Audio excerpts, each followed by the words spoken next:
Good morning and welcome to our eighth episode of IPM Diaries. And today we are covering a very interesting topic, grey matters, building a future ready health and pharma ecosystem for India's aging population. So, when we talk about this entire episode, or why did we select this topic?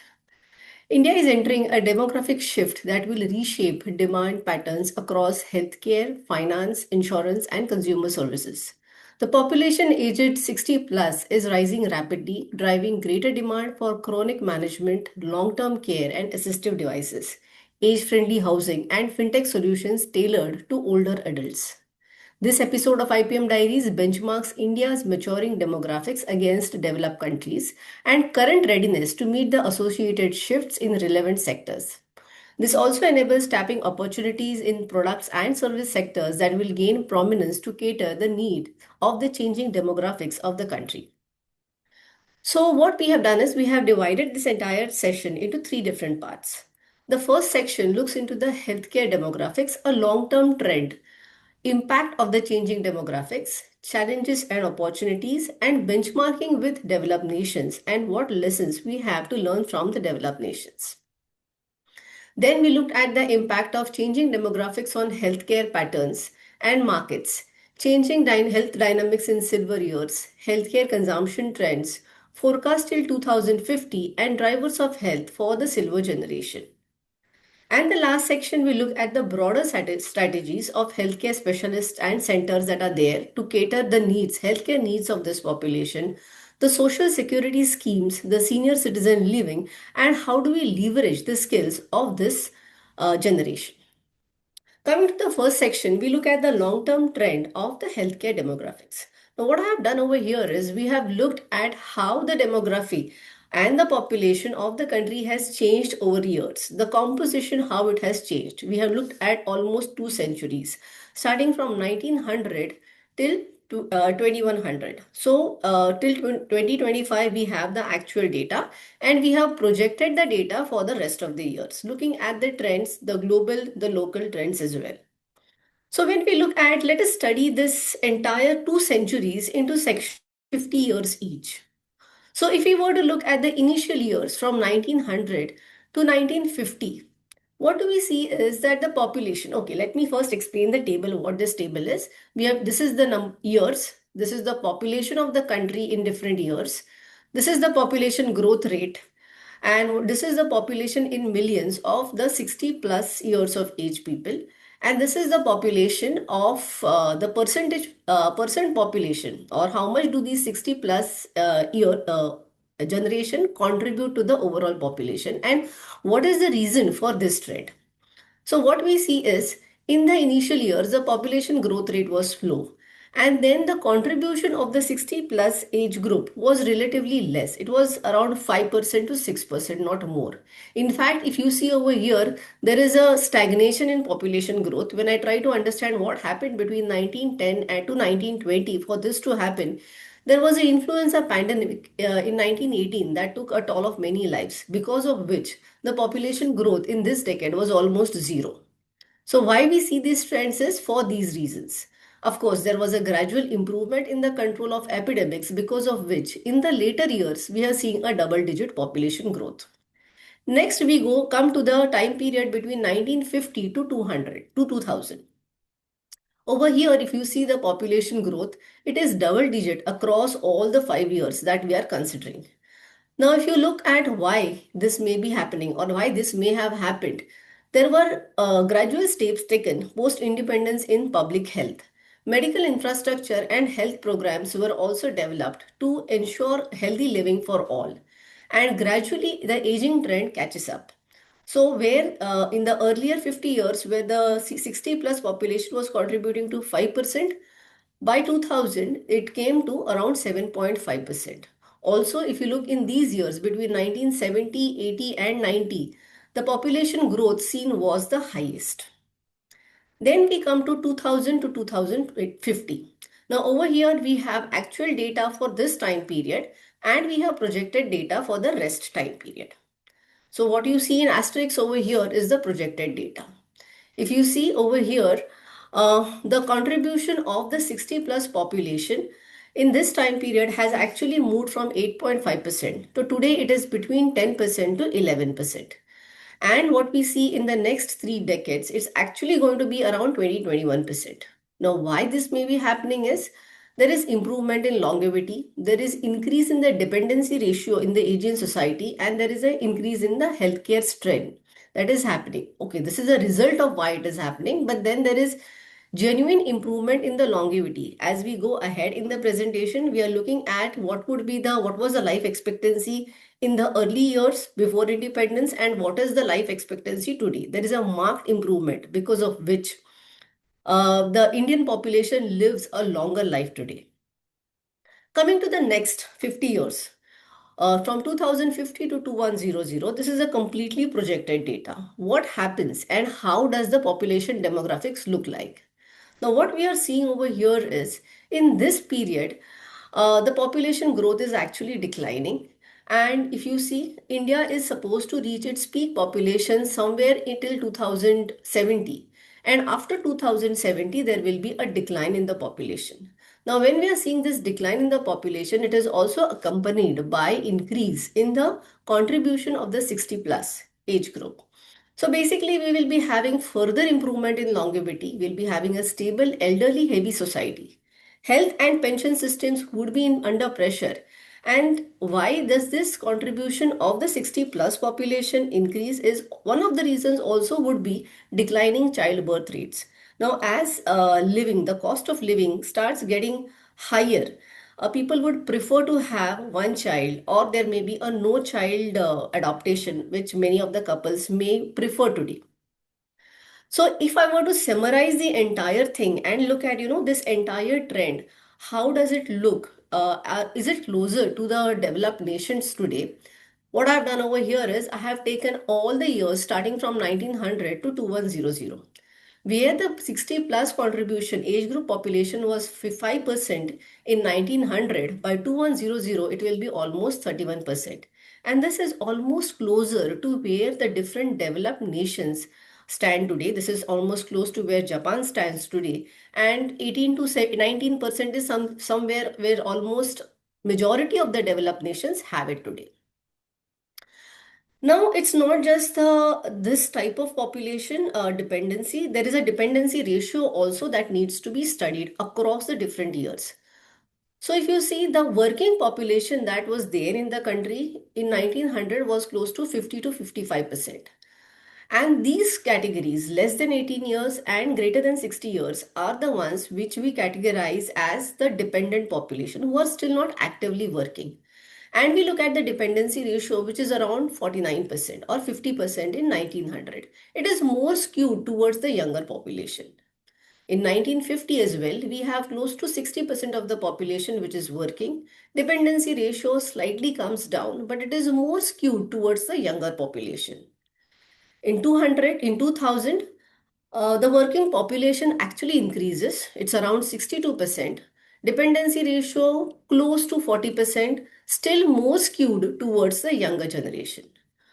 Whereas today or till 2050, what we are going to see is the working population still stays around 60%, but then the dependency ratio, which still is around 40%, close to what was seen in the last few years, it would be 40% only, but there would be an equal contribution of the younger population that is less than 18 years and the elder population, which is 60 plus years.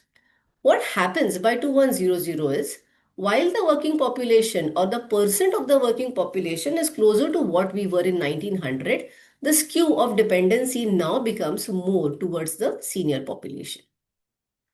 Now, how does this dependency ratio impact overall economy of the country? Okay, even before going to that, we will look at how does the demographic chart look. So this is the demographic chart wherein if you see in the currently we have a pear-shaped graph where the number of working people is quite high and the median age is around 28 years. By 2050, the median age would actually become around 41 years. By 2075, it would be between 52 years, around 52 years.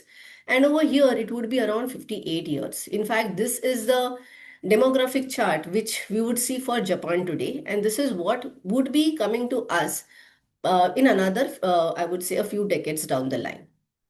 What it also means that while the consumption would not decline, but then the earning capacity would decline significantly. And this is a challenge that each country will be facing or has faced, and they are managing these challenges in some way or the other.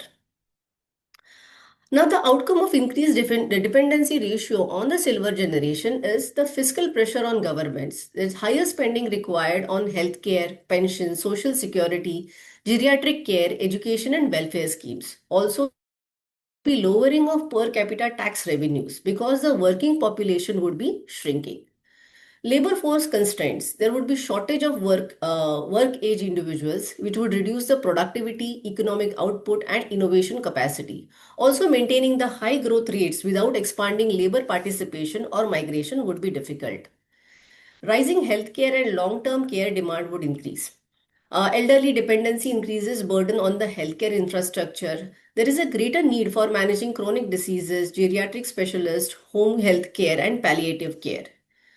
Increasing household financial burden. Now the generation which would have, or where we are talking about equal dependence on the younger from the younger generation as well as the senior generation. This generation which is right now working becomes a sandwich generation where the savings rates decline and the disposable incomes shrink. Also, there is a pressure on the pension systems because not all the people who are working today are in government jobs and would have a stable pension post retirement. Private sector doesn't provide that pension benefits. So, the current pension or retirement systems become financially unsustainable, and there may be a risk of increased retirement age and reduced benefits. Also, the socio-economic inequalities would widen.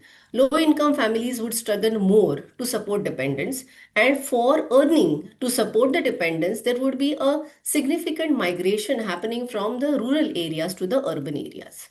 So, while the increased dependency ratio raises a lot of concern on how the Indian economy gets supported, there are a lot of positives attached to this scenario as well. Now, let us look at the resourcefulness of the silver generation. So, when the silver economy grows, there would be a demand for a new sort of ecosystem. Pharma, chronic care products, they need to be innovative and they need to have a different type of benefit to support this generation. Medical devices, diagnostics, senior living facilities, assisted care and nursing services, wellness, nutrition, and preventive health care, insurance products, all of them have to change the way they are being offered to the population today to meet the demands of the silver generation.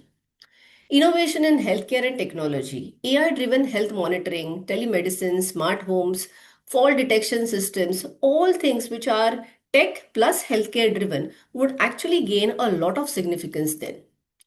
Labor market reforms. As we say, the disposable income shrinks. So, households with only one person working may not be sufficient. Probably both the husband and wife, both in the household or majority of the adults in the household need to start working. So, this will encourage higher female workforce participation and probably encourage more flexible work models. Upskilling older workers faced retirement options also become mandatory. Urban development and infrastructure upgrade, creation of age friendly cities, accessible transport, inclusive public spaces, infrastructure investments, they will also have to be multiplied. In fact, if you talk about the metro systems that are there in the city today, the upgradation of travel from a road transport or a railway transport to a metro actually is a sort of development that is facilitating independent travel for senior citizens. Financial sector expansion, demand for retirement planning, pension products, annuities, growth in asset management, gold, real estate backed retirement solution will become prominent. Since there is a younger dependency bulge in countries like India, there would be a boost for educational technology, vocational training, skill and reskilling programs. Because, see, as we are talking about our peer shaped demographic chart, it is these children who are gradually going to go up and achieve that become senior citizens down the line. So, they have to be educated vocationally to ensure that when they reach that age, they are also in a position to contribute. Boost to automation. Since labor would not be, or the right labor, getting the right labor would be difficult, getting that skill would be difficult as people retire, it would actually enhance or encourage automation, robotics, artificial intelligence. So, this is in short, it would give long term gains in terms of efficiency as well as reduce costs. So, to summarize, an increasing dependency ratio is actually a double edged sword. It can strain financial systems, healthcare, and households, but it also stimulates entirely new industry, especially within healthcare, technology, real estate, insurance, and financial services. Anticipation and preparation for demographic change converts aging into a major economic opportunity. So, these are a few places which we will be covering today as far as looking at the opportunities in this sector are concerned. But even before going to this section, let us look at how the demographics of developed nations look like today. So this is India today, and all this is as of 2025. Okay. So India today having a working age population around 60% and dependency ratio more skewed towards younger population, lesser towards senior population. Now, what is common across all of these countries is everywhere the working age population is around 60-62%. However, if you look at the dependency ratio, barring India, majority of the countries have a significantly higher dependency ratio with the senior population rather than the younger population. Uh, in fact, Japan is something, when we had looked at the earlier charts, by 2100, India would be having a dependency ratio over here as 31%. So Japan is already there today. So, net net, we have a lot to learn from how these nations are managing the challenges and opportunities that arise out of growth of silver generation. Though there will be a marked difference in terms of scale. Why do I say that? Because you look at the population of our country and the other countries, there is a huge gap. So, when I talk about this 62% in absolute numbers, the number of people is relatively high. When I'm talking about close to 40% dependence in terms of absolute numbers, the number is very, very high. The only country that comes closest to us on scale is China. Now, common strategy is followed by most of the countries because, as we talked about the challenges that Indian economy would face. Now, even when these countries were going through these challenges, through this phase, they faced the same challenges that we talk about today. But then they have done a lot of reforms. They have done a lot of development to meet these challenges. The common strategies followed are raising the retirement age. Though the retirement age in India is close to is around 60 years, in a good number of countries it is 65 years, 67 years. Because it's not just longevity, people are healthy, living a longer life, and can continue to be productive for a longer period of time. Investing in healthcare infrastructure, encouraging elderly workforce participation, strengthening pensions and social security, growing home care and community care systems, adopting automation and AI, building age friendly cities, and promoting preventive health and digital monitoring. Now, let us look at where India stands in preparedness to meet the challenges and leverage these opportunities. We will be going to the next section wherein we look at the impact of changing demographics in the healthcare patterns and markets. Here we will talk about the size of the market, how do we forecast the market over a period of time, and what are the drivers for growth of this market.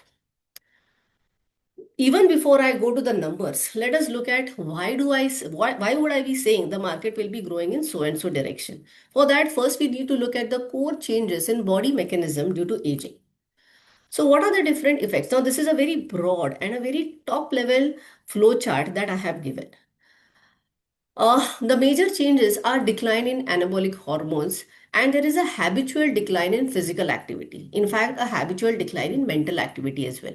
Because when you're working till the age of 60, you're constantly you're constantly under pressure of, a corporate pressure or work pressure. You're constantly thinking, you're constantly moving. But after retirement, everything slows down. Your physical activity slows down, your mental activity slows down, and any organ of the body, the moment you start slowing down, it starts showing atrophy. So keeping yourself mentally agile, physically active is very important. But then during aging, this comes down. What happens because both of this? There is a reduced muscle mass. And because there is a reduced muscle mass, there is less energy expenditure. And because of both of these things, it leads to obesity and sarcopenia. By sarcopenia, I mean loss of muscle, which happens due to aging. As I said again, the moment you start using any organ of your body lesser, it starts showing atrophy. This in turn leads to insulin resistance, which in turn would lead to hypertension, type 2 diabetes, hyperlipidemia, which in turn would lead to cardiovascular diseases, and also diabetes and hyperlipidemia lead to dementia. Now, these are just broad, top level things which are commonly seen in an aging population today. So if I were to talk about the core body system that get impacted during aging, would be musculoskeletal system, the metabolic system, the cardiovascular system, the neurocNS system, and the endocrine system. So this is something which is very natural that happens today. You really can't avoid it. But what one can do is ensure that this entire journey is smooth and healthy and as comfortable as possible. Now, there are a lot of age-related hormonal changes that create a lot of imbalance. I may not take this in too much details, but yes, testosterone and estrogen, which are the core hormones in males and females, the moment the production of these hormones slows down due to aging, there are a lot of unwanted effects that are seen. Fat accumulation increases, insulin sensitivity decreases, risk of diabetes, risk of hyperlipidemia, blood pressure, bone density goes down, waist to hip ratio increases, risk of cardiovascular diseases increases. So, all these hormones, the male and female hormones, testosterone and estrogen, play a very important role in controlling all these aspects. With age, as the production of these hormones declines, unwanted effects start seen up. And this is the reason why chronic ailments or chronic market becomes a very important market catering to this age of population. And it's not necessarily that it happens only after the age of 50 or after the age of 60. In fact, all the symptoms gradually start being seen in either late 40s or early 50s. That's the reason why early screening is recommended after the age of 40. So probably it's like from the age of 60 it will be seen in everyone, but then depending upon the health status, the genetic makeup, and the lifestyle of a person, the symptoms or the onset may start early. It will start in late 40s or early 50s in most of the cases, or 90% of the cases. So, despite consuming the same amount of food and giving the same amount of exercise, the effect seen after 60 is not the same as one used to see in 30s and 40s.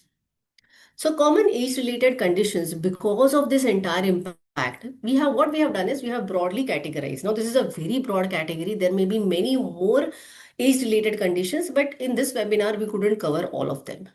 First is the musculoskeletal, which are the common conditions are arthritis, osteoporosis, chronic back and neck pain. You'll see majority of the senior people with the neck band. Cardiovascular, which is hypertension, chronic artery diseases, heart failure, metabolic conditions like diabetes, thyroid disorders, metabolic syndromes. Hypothyroidism is a very common cause or condition. Neurological, dementia, Alzheimer's, Parkinson's, stroke. Uh, I wouldn't say if you see this market nowadays is showing a significant growth, not necessarily because the incidence may be increasing, but then the awareness and treatment has increased. So the prevalence of the condition remains the same, but awareness and willingness to treat and affordability has increased. Mental health, depression, anxiety, sleep disorders, COPD, asthma, in gastro it is constipation, gastroesophageal reflux disorders or disease, fatty liver, chronic kidney disease, incontinence, prostate enlargement, cataract, glaucoma, age-related macular degeneration, hearing loss, shingles, pneumonia, flu, and different types of cancer like prostate, breast, lung, colorectal, and oral.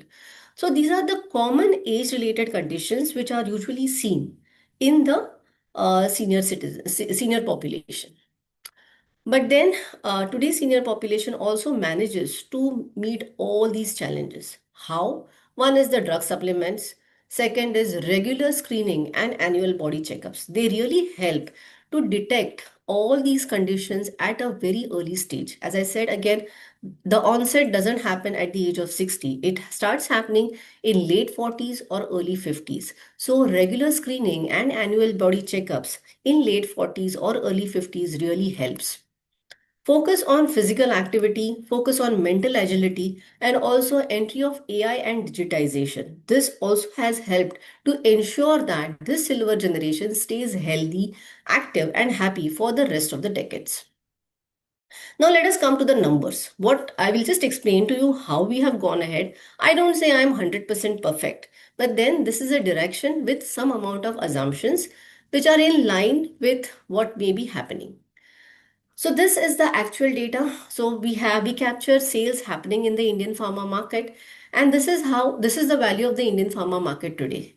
What we have done is we have looked at the contribution of uh, different categories in each of these therapy areas, and what we have seen is uh, there is a variation in contribution. As we have seen earlier, today's senior citizen population, it contributes to around 10% of the overall population. And if you see, the contribution to different therapy areas varies because different diseases, the onset is in different age groups. So the common or the high contributing therapies would be neuro-CNS, mainly because neurological conditions like Alzheimer's, Parkinson's, they are relatively more after this age group.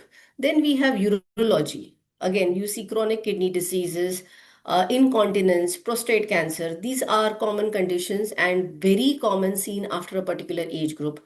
Glaucoma, cataract, these conditions, because of these conditions, it is the ophthal segment which has a stronger contribution from this age group. Rest of the conditions like cardiac, if you see in cardiac, antihypertensives is almost more than 50% of the cardiac market. And almost each and every senior citizen is on an antihypertensives. The onset of this condition may start in the early 50s, but then the consumption goes on for a very long period of time. That's the reason why this is how today, though the 60 plus age group, though it contributes to only 10% of the Indian population, its contribution to the pharma market is close to 17%. And this is how it seems or looks in terms of value. Now, actually, this contribution, as I said, will vary across different therapy areas depending upon how the biological condition or onset of a particular condition happens in this particular age group. And also within each therapy, it will vary across different subsegments. For example, when I'm talking about a 20% contribution from a derma segment, it will be not through a demelanizing or a hair restorer category. It will be more from an emollient category wherein there is a lot of dry skin and that dry skin needs to be managed, because of which there is a heavy consumption of the emollient. Certain medications also lead to a lot of dry skin. So that is the reason why the emollients will increase. Now, what I have done is we have tried to look at the trends of the Indian pharma market. First, let us look at how the Indian pharma market will evolve over a period of time, and then let us look at how does this silver economy or the silver generation contribute to this over a period of time. So this is how the Indian pharma market has evolved over the last 7 decades. This is where we stand today. This is our latest pharma track October 2025 data. Now, what we have seen is over a period of time, the pharma market has grown 1.4 times, 1.5 times. Here it has doubled. The fastest growth has happened from 1990 to 2000. This was a little surprising for me. Why should it grow so fast? I tried to find out the reasons for the same. It is in this time that the economic liberalization happened. A lot of foreign investment came in. Many MNCs entered. There was an increase in capital investments in the pharma sector. There was a rise in middle class leading to high health spending, expansion in private sector, increase in chronic diseases, and there was a lot of improved availability at a retail level, distribution chain enhanced, and there was a strong marketing seen by a lot of pharma players. That's the reason why this is a type of growth. This was seen in this decade. Later on, the growth stayed, or the market each decade became was has grown by 2 times or 3 times. Now we have to project it for the next few years. So what we have done, we have put some assumptions. We have not taken a CAGR as a trend for growth. Rather, we have seen how the market has doubled. It has grown 2 to 3 times every decade. So we have considered this trend only, assuming that this growth trend will stay.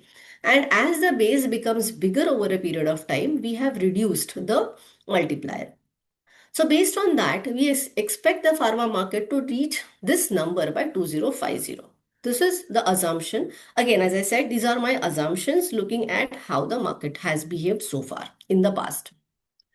Now we are looking at the contribution of the silver generation. What we have done is this is the IPM value for the past, for the next few decades. This is the geriatric population. So geriatric population is around 10 to 11% today. It will be around 13% in 2030, 15% around 2040, and it would be around it would be around 20 to 20% of the total population in 2050. Now we have worked on three scenarios. Okay, scenario one, what we have done is we have assumed that the contribution of the 60% population to IPM will increase proportionately as their share in the demographics increases.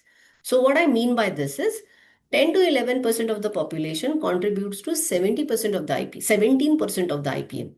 So 13% will contribute to 20% or more. 15% would contribute to 20 to 23%, and this percent will contribute to a higher percentage. So as the what to say the proportion of the 60 plus age group increases, the contribution to IPM will also increase in a same way. So if I look at that assumption, then this population will be contributing to almost 34%, or I would say 1/3 of the IPM. This is the optimistic scenario. I take a pessimistic scenario as well, where the contribution stays 17% only. It does not increase. So here it was 17%, it stays 17% only. And a realistic scenario where I have taken an average of the optimistic as well as the pessimistic scenario, which is close to 25%. So net, what I'm saying that in the realistic scenario, silver generation should contribute to at least 25% or 1/4 of the Indian pharma market in the next 2 to 3 decades. So if I say 25%, it is 1/4. If I say 34%, it is 1/3, which is a huge chunk of the market to be addressed. Now, why do I say that? So mathematically, 25% or 1/4 looks good, but I feel it should be 1/3. The reason is there is a complete change in mindset within India. Many people actually look forward to their silver years. Now, today's mindset. Now, these are some verbatim comments that we could get today. So I want to stay active, independent, and purposeful. Old age, second meanings. Health and fitness matter for me. I want experiences. I want to travel. I want to learn. I want to nurture my hobbies. This was not the mindset a few years back or 2 decades back. It was old age means slowing down. Dependence on children is normal. Healthcare is only for treatment and not a proactive thing to be done. Life is family centered, not self centered. Sacrifice was considered to be something prime and most important. Technology is for younger people, not for me. It is this positive mindset coupled with proactive measures to stay fit and healthy that gives one confidence that silver economy will contribute to 1/3 to 1/4 of the pharma market in the near future. Now, coming to when we talk about senior citizens today, the images that come in front of us are not tired people. In fact, you see majority of the senior citizen actively focusing on health, enjoying life, taking care, proactive measures to ensure that all their critical parameters are in control. All of them are tech savvy and use technology to make their life easy and also connect with children abroad or relatives who are not closer. Building second homes, traveling, whether it is exotic adventure tours or pilgrimage tours. And many of the senior citizens today are also very active in corporate life. So the silver years today are not considered as years for slowing down, but years where your life starts afresh. especially when you are done with your responsibilities with children, have learned a lot in your professional life, and now it's time to give back and enjoy life. Now, there is a reason for this mind shift. One is the increased life expectancy. The life expectancy has increased from 35 years in 1950 to around 72 years today. So, it's not just important to live a long life, but it's important to live a quality life. Rise in nuclear families. In fact, the nuclear families have increased from 30% in 1950 to 75% in 2050. Higher income and financial security. The number of people in middle class has increased. So, if you see typically as compared to where we were 2, 3 decades back, more middle class and upper middle class families are seen today. Many people are in corporate jobs. Provident funds, post retirement stability is also strong. Better healthcare and diagnostics, strong preventive healthcare ecosystem, easier access to specialist diagnostics, home care, digital empowerment. There are smartphones which ensure that life of senior citizens is transformed. Entertainment, connection, health apps, banking and payments, everything is available on a tab or a phone. Shift in self perception. Seniors no longer see themselves as they no longer see themselves as dependents. They consider themselves as contributors, volunteering, consulting, writing. And most important is not just their change in attitude, it is even the society's change in attitude which has led to this change. Active aging is socially accepted today. uh, it's no longer considered as, instead of sitting and resting, why are my parents so active in the gym? That is not considered today. In fact, many children encourage their parents to be physically active, mentally agile. And of course, the role models. You need to have a role model in front of you. Advice, preaching, books don't help you. You need to see those role models. If you see the role models that we have today, we have Milind Soman, who is at 60 a ultra marathoner. Malika Sarabhai, a classical dancer, a wellness advocate. Fauja Singh, who at the even after the age of 40, even after the age of 100 continued running marathons. Unfortunately, we lost him last year, but we lost him this year. Bachendri Pal, mountaineer adventure trainer. Look at their age. Sadhguru at 67, a yoga, endurance riding, active lifestyle. And Bhagwani Devi, who is a master's athlete and a global gold medalist. When I look at all these role models, I don't think living a healthy, challenging lifestyle after the age of 60 is difficult. Now, proactive research as well as faster adaptation to technology and advanced healthcare for silver generation has also played an important role. Now, let us look at some aspects. I will not be in a position to consider all aspects, but let us look at some aspects. So, when it comes to regenerative therapies, so for this, meeting the needs of this age group, you cannot always have the normal medicines. It has to be something different to meet their needs. So, stem cell therapies for osteoarthritis, heart failure, neurogenerative disorders, senolytic drugs. Senolytic means senescence means old, lysis means breaking down. So, selectively eliminating senescent cells that have stopped dividing. This helps in reducing frailty, improves mobility, and reduces the risk of chronic disease. Exosome therapy, which repairs damaged tissues, reduces inflammation, and helps to support healthy aging. Digital therapeutics in the neurocognitive and the brain health therapy. There are many FDA approved digital programs to slow cognitive decline, especially in mild cognitive impairment and early Alzheimer's, where we may not be able to stop the disease, but at least reduce the discomfort as the disease progresses. Maps that clear the amyloid plaques. In fact, yesterday's Economic Times has reported that Eli Lilly would be launching this drug, donanemab, in the market in India soon in the neuro CNS segment. Neuromodulation therapies, transcranial magnetic stimulation for depression in seniors. Then for physical and mobility enhancement, it's not the stick, the old grandmother stick, which is going to support movement. In fact, there are robotic exoskeletons, wearable supporting devices that help seniors to walk, stand, or even lift weights with reduced strain. AI-powered physiotherapy, which helps in giving personal exercises, correcting the posture. and also shockwave therapy for joint pain, tendon repair, and musculoskeletal degeneration. As I was saying earlier, it is not the normal medicines, but there is a different healthcare technology that needs to come into picture. A good amount of technology is right now available as well in India. Some is yet to enter India. Immune system. Immunomodulators, then we have therapies that enhance the immune responses in seniors. AI powered hearing aids, which adjust the settings based on the environment and speech clarity. If you see, a lot of MABs are available, the biologics, the targeted therapies for managing asthma conditions. Also, we have longevity and anti-aging therapies. The NAD and NMN boosters. NAD boosters, NAD is basically a coenzyme which is essential for cellular energy, cognition, and muscle strength. And NMN is a precursor for this NAD. So both are very important for healthy aging. Targeted therapies for bone strengths, denosumab. See, if you see typically a denosumab which actually controls the bone resorption or the breaking down process. We have maps over here, we have maps over here, we have maps over here. So I think monoclonal antibodies, which are biologics with targeted action. So targeted action becomes very important because it acts at that particular site. It does not harm the other cells, and the frequency with which they have to be administered, it's usual they are mostly injectables. We have covered this quite elaborately in our last episode. They're injectables, so the frequency of administration is also less. So it becomes a very convenient therapy for the 60 plus age group.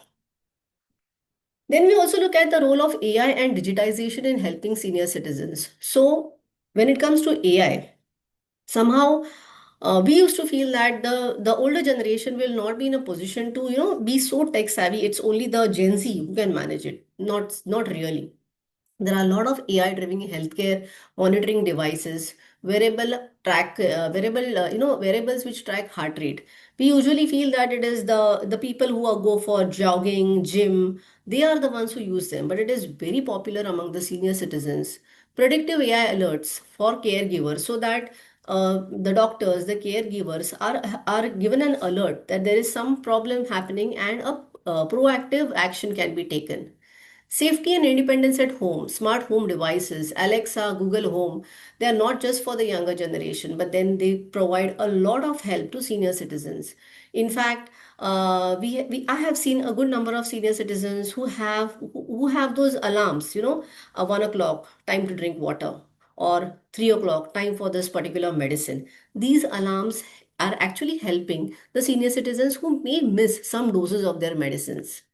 Digital devices, online banking, for your daily convenience, there are many digital devices. Banking can happen online, especially for collection of pension or any other banking activity where otherwise senior citizens would have to stay in the line for a very long time. Even that time is reduced.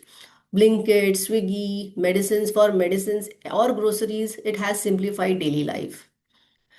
Also, digitization has helped in reducing loneliness. We have Zoom, FaceTime. Senior citizens can stay connected with their friends, their pals, their relatives, or children abroad. So that entire thing of loneliness comes down. See, there is a difference between face to face connect, a physical connect versus an online connect. But online connect to some extent reduces the loneliness.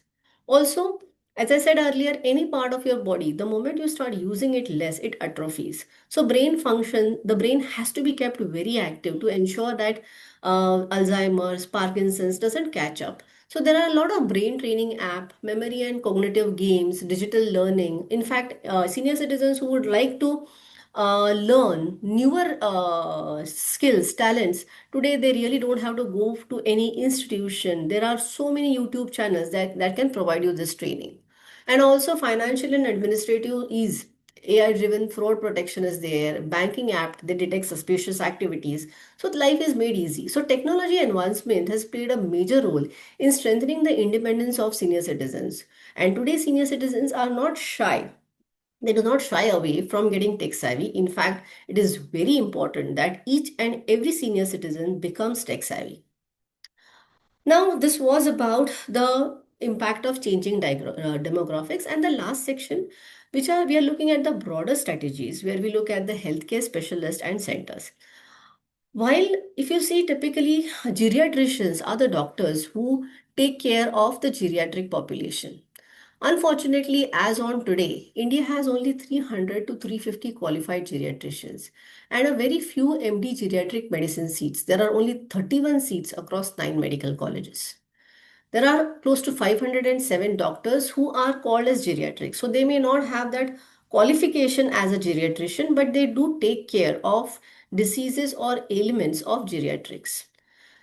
For a 160 million population of geriatric population that we are talking today, actually we need close to 28,000 geriatricians. But okay, somehow we manage it because cardiologists, diabetologists, urologists who may not be qualified as geriatricians, they do manage the ailments of the geriatric population. However, in developed economies, they have a specific importance for geriatricians to take care of this generation. And also there are a lot of incentives that are being given by the government to increase the seats and development of geriatric postgraduate programs. Then we come to the hospital infrastructure. While we see a lot of hospitals, as you know, a pediatric hospital, gynec hospital, urology hospital, cardiac hospital, we don't come very commonly across a geriatric hospital. Now, when the number of geriatric patients increase, see, a geriatric patient pool has got a different requirement of infrastructure altogether. So what we really do, I really could not get any specific geriatric hospital, but then what I could get is the number of hospitals in each state, the government hospitals and private hospitals. And out of these, how many have dedicated geriatric department? These are not the number of beds, but then the hospitals that have got few beds that are reserved for geriatric patients. So of course, in otherwise the geriatric patient sits with the or is admitted in the same ward as the general patients. But then a few hospitals across different states have got a specific geriatric ward. The number of beds may vary depending upon the size of the hospital and the population of that city. So over here, if you see, it ranges between 1%, less than 1% to 2% in major states. Where what I have done is I have arranged the states in the descending order of the number of total hospitals. In the smaller states, especially in the eastern region, where the number of hospitals is lesser, we see the actually contribution of or geriatric dedicated geriatric hospitals, not geriatric hospitals, but then hospitals where there is a geriatric ward. The number or the percentage is relatively higher, but in absolute terms, the number of hospitals is also smaller. Then we look at the senior citizen and assistance and patient care. Now, here I will not go through all of this, but then we see a lot of foundations like HelpAge, Agewell Foundation, Silver Innings Foundation, Portia. They have a lot of activities for aging, day centers, social clubs. They have health camps, screening done regular basis, home nursing, nursing and physiotherapy at home, dementia care and memory support. There is a specialized daycare for senior citizens, counseling, mental health. There are helplines, legal aid and pension entitlement assessments because senior generation, especially where the children are staying abroad and they have to collect the pension, there may be certain government or legal areas where they require support. Everything is supported. Caregiver training, voluntary networks, referrals to hospitals, and emergency transport. So these are just four foundations that we have reported, but then locally there are many more. Also, in terms of social security schemes, I could enlist 13 to 14 schemes. There may be many more. Pradhan Mantri Vaya Vandana Yojana, Atal Pension Yojana, Indira Gandhi National Old Age Pension Scheme, Senior Citizen Savings Schemes, Ayushman Bharat, Varishta Pension Bima Yojana, National Program for Healthcare of Elderly, Reverse Mortgage Schemes, Rashtriya Vayoshri Yojana, Maintenance and Welfare of Parents and Senior Citizens Act, Income Tax Benefits for Senior Citizens, Integrated Program for Senior Citizens, and Travel Concessions for Senior Citizens, and special seating arrangement, everything in terms of social security. I don't say that this will help completely, but then Indian government has definitely taken a lot of measures in the last 10 to 15 years to make life comfortable for this changing demographics that is seen in the country today. Senior citizen housing complexes, this is something which is becoming very popular today. So the concept of retirement communities is gaining traction in India, especially in the suburban and outskirts of the city. Such communities are not just there for just the wealthy guys, but then it is also for different tiers. They are available in luxury versus more affordable sections, but the cost can be quite high. What it gives is safety, healthcare, and specialized design for the elderly. And these are the major selling points for most of the senior homes. Now there are, as I said, it's available in different types. So it may be, we have them as independent living communities like apartments or villas for seniors who are mostly independent but want a community of peers plus some services, or continuing care retirement communities, which allow the transition from independent living to assisted care, or assisted living, where the seniors they really require that help for daily activities, or they require a good amount of medical supervision, and children are not staying around, they are staying abroad or far away. Old age homes, charitable homes, they are more traditional, often non-profit, and they are with simpler accommodation, but they ensure a clean environment to stay, caretaking staff, and good food, and of course, doctors around. So these are some of the senior citizen housing complexes or the projects that have come up in the country. The Gandhi Bhavan International Trust project is something which falls in the old age or charitable homes. This falls more in the affordable section, and all of them have got several branches across the country. The last section we look at leveraging skills of the senior citizens. Senior citizens, because of the amount of years that I have spent, they are very good in their professional area. Also, because of their age, they are very strong in their soft skills.